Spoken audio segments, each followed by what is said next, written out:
இப்போ சிரிப்பருப்பு கடையிலங்க. இது ஆந்திரா ஸ்பெஷல் பப்பு புலகோரா.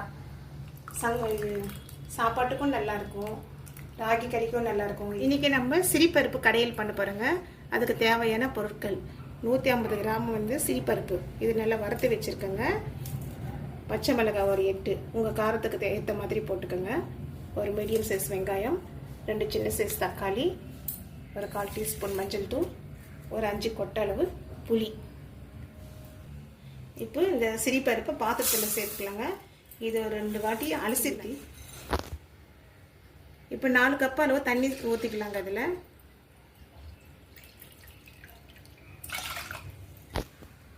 பச்சை மிளகாய் உடச்சி போட்டுடலாங்க.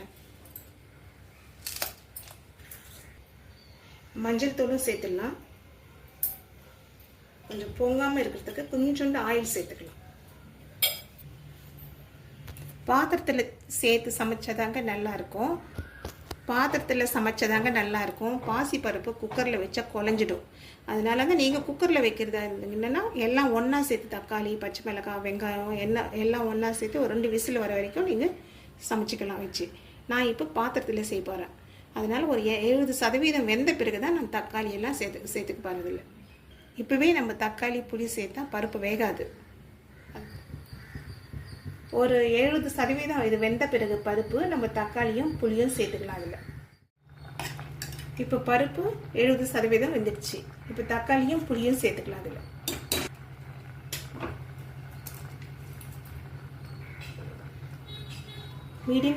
மீடியம் சைஸ் தக்காளி 2 சேர்த்தனால நம்ம புளியை கொஞ்சமாக தான் சேர்த்துக்கணும். ஏன்னா புளிப்பு அதிகமாக இருந்தால் நல்லா இருக்காது பப்புலுசுக்கு. இப்போ நம்ம தக்காளியும் புளியும் சேர்த்தனால இப்போ நம்மளுக்கு இந்த புளியும் தக்காளியும் வேகிறதுக்குள்ள பருப்பும் நல்லா வெந்துடும். இப்போ தக்காளியும் புளியும் வெந்துடுச்சுங்க. நம்ம இப்போ சட்டிக்கு மாற்றி இதை கடைஞ்சிக்கலாம்.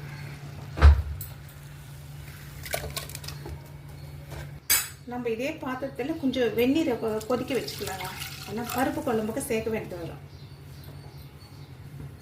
தேவையான அளவு உப்பு சேர்த்துக்கலாம்.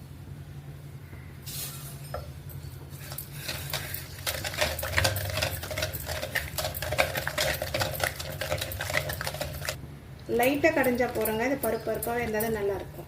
பாருங்க, சும்மா லேசாக கடைஞ்சா போகிறோம். இந்த கட்டியாக இருக்குங்க. இப்போ நம்ம கொதிக்கிற தண்ணியை சேர்த்துக்கலாம்.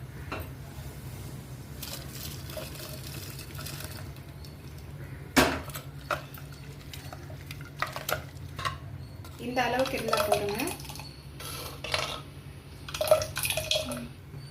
இப்போ கடாயில் 2 டேபிள் ஸ்பூன் எண்ணெய் சேர்த்துக்கலாம்.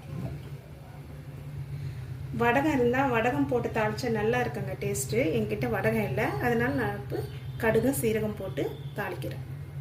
இப்போ எண்ணெய் சூடாயிடுச்சுங்க. இப்போ கடுகு சேர்த்துக்கலாம். கடுகு கொஞ்சம் பொரிஞ்சவுடன் சீரகம் சேர்த்துக்கலாம். இப்போ கடுகு வெடிச்சிடுச்சுங்க, சீரகம் சேர்த்துக்கலாம். ஒரு 3 காஞ்ச மிளகாய் 2ஆக கிள்ளி போட்டு சேர்த்துக்கலாம். பூண்டு தட்டி போட்டு சேர்த்துக்கலாம்.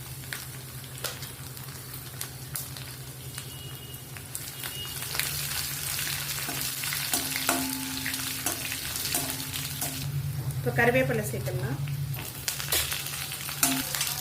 இப்போ வெங்காயத்தை கட் பண்ணி சேர்த்துக்கலாம். வெங்காயம் கொஞ்சம் ப்ரௌன் கலர் வர வரைக்கும் வதக்கிட்டு அதுக்கப்புறமா நம்ம பருப்பு குழம்புல சேர்த்துக்கலாம். வெங்காயம் வதங்கிடுச்சு. இப்போ நம்ம பருப்பு